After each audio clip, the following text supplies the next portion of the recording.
खातून हुजूर की खिदमत में हाजिर हुई और अर्ज की या रसूल अल्लाह सल्लल्लाहु अलैहि वसल्लम, मुझसे बदकारी सरजद हो गई है और मेरे पेट में बच्चा है और मैं चाहती हूं कि आखिरत की सजा की बजाय दुनिया के ऊपर इसकी सजा मुझे दे दी जाए ताकि मैं पाक हो जाऊं और साफ हो जाऊं, क्योंकि आखिरत की सजाएं बहुत सख्त हैं। अल्लाह के महबूब अलैहिस्सलाम ने जिब्रील अमीन से एक दिन पूछा था, मुझे जहन्नम के अजाबों का जिक्र सुनाओ।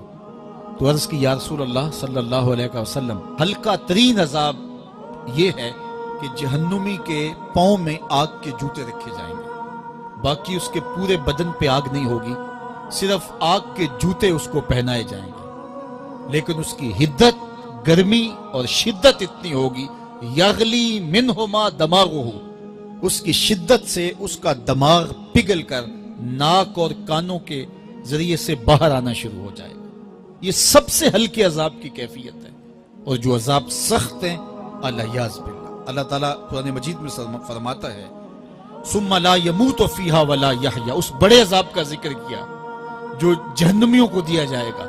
फरमाया उस अजाब की कैफियत ये होगी, बंदा ना जिएगा ना मरेगा। जिएगा इसलिए नहीं कि आगे और पीछे, दाएं और बाएं आग ही आग होगी, तो उस आग में जीना को जीना तो नहीं होगा। और मरेगा इसलिए नहीं कि मौत को मौत आ चुकी होगी। तो वो कितना सख्त अजाब होगा। अल्लाह याज़ बिल्लाह के हल्के तरीन अजाब की कैफियत यह है कि पांव में आग का जूता और दिमाग पिघल के नाक और कानों के रास्ते से बाहर आ जाए। तो उसने अर्ज की, या रसूलल्लाह सल्लल्लाहु अलैहि वसल्लम, मेरे ऊपर हद जारी कर दीजिए। और उसने कहा कि मेरे पेट में जो है वो बच्चा है। अल्लाह के महबूब अलैहिस्सलाम ने फरमाया, जाओ जब बच्चा पैदा हो तो फिर आना। वो चली गई। तो जब बच्चा पैदा हुआ तो गोद में उठाए फिर हुजूर की खिदमत में हाजिर हुए और अर्ज की, या रसूलल्लाह, ये है बच्चा जो मैंने गुनाह किया था, बदकारी की थी, आज ये उसकी निशानी है। तो अल्लाह के महबूब अलैहिस्सलाम ने फरमाया कि इसे ले जाओ और इसे दूध पिलाओ, और जब ये कुछ खाने पीने लग जाएगा तो फिर आना। कुछ दिनों के बाद वो दोबारा हाजिर हुई और उसने उस बच्चे के हाथ में रोटी का टुकड़ा दिया हुआ था और अर्ज की, या रसूलल्लाह, देख लीजिए अब ये रोटी खाने लग गया है। अल्लाह अकबर। तो अल्लाह के महबूब ने फरमाया, इन्हें ले जाओ और जाके इन्हें संसार कर दो।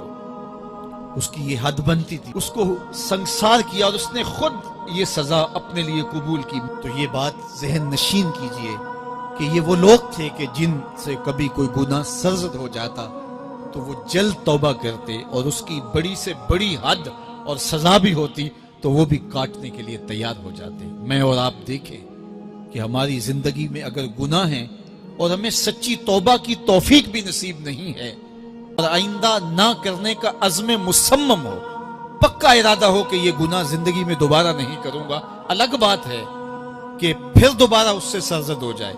लेकिन जब वो तौबा कर रहा हो तो उस वक्त उसका पुख्ता आज़म हो और उसके दिल के किसी गोशे में ना हो कि चलो मैं तौबा कर लेता हूं और फिर हो गया तो फिर कर लूंगा। पक्का आज़म हो कि दोबारा ये गुनाह नहीं करूंगा।